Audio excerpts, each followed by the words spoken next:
You need to watch the prep video. There's been some prep work done to this canvas first. Got some yellow ochre here. Just regular Winsor Newton paint. Put a little bit here in the middle. I got a thin layer of Lazarian Crimson oil paint underneath this. A little bit lighter in the middle. The Lazarian Crimson looks pretty nice with the yellow ochre that I've got here. I'll put just a little bit of white right there to be a tad of yellow, just to make sure our center's not lighter than the rest of the painting. Blends nice with the rest of those colors. Don't overblend it. I'm trying to get this waterfall straight, so I'm getting right here in the middle, then I'll get out of the way. Just kind of lift off. I'm going with white paint, and I'm lifting off towards the bottom. Okay? There's your basic waterfall. Didn't have a lot of paint on the brush. No big deal. Just the regular Bob Ross brushes. That's what I normally use on the big ones. I'm loading the corner of a fan brush, and what I did, I just make a bunch of little circles kind of up the side here. I've got all them different colors underneath there. Alright, you can get on this waterfall a little bit. See it down here at the lower, it'll pick up some of the greens. I'll load a little bit more on. And then we just kind of let it kind of go up crazy like that there, okay? And that's the basic, just circular motions with the corner of a fan brush. Whatever brush works for you. Then I just take this big brush that's clean and dry, and this mist here should be blurred out pretty good, okay? This is pretty grayed out because of the way I did the prep. Make sure you watch the prep video because I mixed in some of the other colors, but you'll see that green coming out in the middle hopefully. And all that was just white paint added on there. And that's all there was to it. Now I'm going to take an oval brush of Bob Ross's, and I want to get a little bit of color back there in the back. I'll put a little white on it. And I'm just going to try to tap in. You might not be able to see these much, but there's just supposed to be a hint of some stuff back here. Now I'll load in. Yeah, it's yellow ochre on the oval Ross fan brush. I'm just tapping this on here. Just tap, tap, tap. I'm not wiping. I might add a little red to it, maybe a touch of yellow, so I get some different colors. Having little problems with it sticking, so. But these ones here are, put them right on top of the waterfall a little bit. That'll push that waterfall back. Can't quite see that. I'm just tapping here. Bring it right on up the side. Won't hurt a thing. Just like that there. Kind of draw your eye into the center. Alright. Now I'm going to take, we're going to add some rocks. I'm loading just a filbert brush. One side of it with yellow ochre, the other side with brown. Then I hold it with the side up to make an automatic highlight.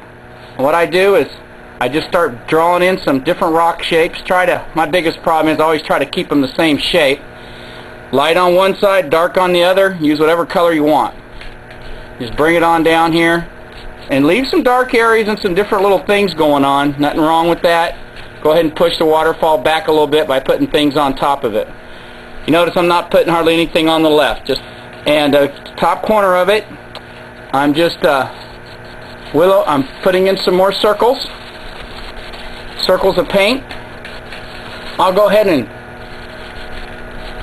work a few up there into those trees over on this side. Won't hurt a thing. These don't have to be blended out as much. It'll help start blending a little bit of distance if you have them a little bit sharper as they get closer to you. Alright? Then I'm going to blend them out. Then I'll leave some of it not quite as blended as much as I did the first layer because it's further back. And this one's going to be a little lighter. See that pretty greenish blue that shows up there? Little rocks hiding back behind here if you can see it. Anyway, and I just go right on up and blend right up into the trees. It's just that simple. Now those layers of paint I have underneath there on the prep video, that'll help you a lot. Now I'm going to take this same filbert brush, dark on one side, light on the other. Put a little red and yellow on it on the lighter side, yellow ochre, touch of white maybe. And there's no right or wrong here. So I just start, sometimes the colors I put on there will show up. You see the light highlight there show up kind of. I kind of like that, so I twisted the brush a little bit. See how we're building these layers? It should be darker on the bottom. there you go. And I kind of like how that white look. I'd never tried that before. I think I might just go ahead and put a little bit of it on there and just barely grazing it, because it looks kind of cool, like some sun is hitting that. You know, see how that's popping there? Like that. That's pretty cool. Back to the same dirty fan brush. We're going to take some white paint. Now as we get lower down into this, we're going to be getting into the blue color. And you'll start seeing some different things going on with the blue. Okay, as we get down lower. Alright. This layer here will have some sharper white tones, so I'm adding some white to it. Don't over blend these. Leave some of the sharpness in there. Some of the sharpness. It just looks like things are kind of like turmoil's going on. Okay? And then we're going to add some more rocks. Another layer of rocks on the left here. Some dark. I'm going to throw a little green in it on the dark, and then a little bit of the different lighter colors, whatever's down here. I got yellow ochre, I got yellow, I got red, and then I got just straight yellow, cadmium yellow. Anyway, so I'll start putting in another layer of rocks. They look halfway cool. See, that green I put on there kind of helped it kind of blend a little bit. It's kind of interesting look that it gave it. And I come in like this, and I'll make these kind of bigger like this. You know, just throw in, leave some different things going on there. Alright, we're doing pretty good. That same dirty white fan brush, load on a bunch of paint on it this time. We really want it to come off. I'm using titanium white because it's nice and thick. Alright, and you can see it popping with all that layer of blue paint down there. And I want to work some right up in there. I want some sharp edges right up there on that. And then this is in real time, haven't sped nothing up. And I'm just taking little circular motions with this. This is an Alexander brush actually. It's a little wider, a little softer. The Ross one works fine.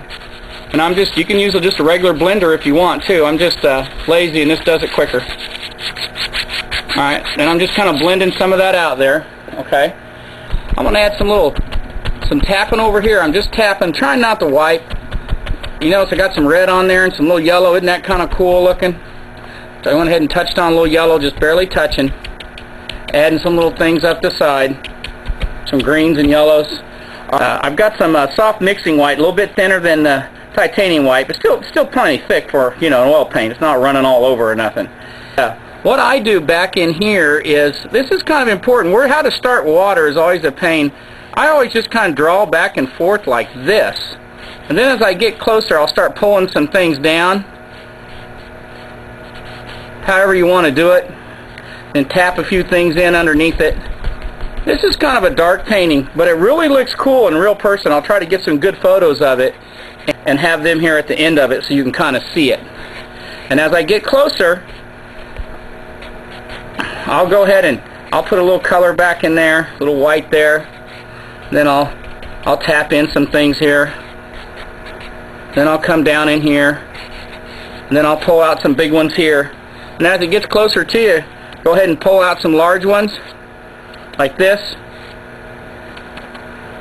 You can always touch this up after it's dry a little bit. Sometimes it's good to come back and add a little bit more of the highlight. The main thing is not to piddle with it too long. What makes this technique work is that I'm not sitting here playing around. I'm just getting it done, and I'm not going back over it and screwing it all up. And one other quick thing to do, if I can get it into here, and now a lot of times this side's so big over here on these paintings, they don't look quite right. So what I like to do sometimes is put a little bitty shelf out here like that, and then I just take my paints and I just let that knife break on there. What I'm doing is I'm putting in like a cliff here.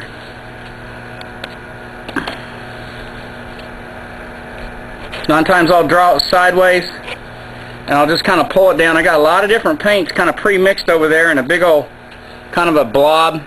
Works pretty good. And the top part I kind of make sure that those are horizontal strokes, and that cliff kind of hangs out there on that, kind of like that there.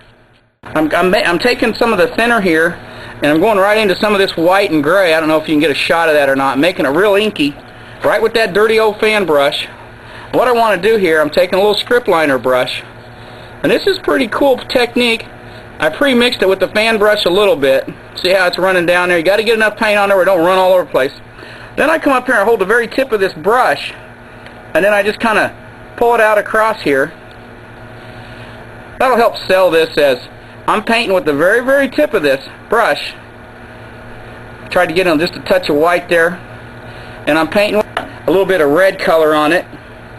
And I just want to switch the color up a tad. And then I'm going to go up in here, and you can put a little bit of brush right over that waterfall there. A little bit of a branch. And what it does, what these things do is help push that waterfall back. And then you can add a couple little branches to some of these other things. I just left that reddish looking stuff on there, and that could always be the left side of this tree too. Kind of a nice complement to that blue Fusarium crimson and the paint thinner.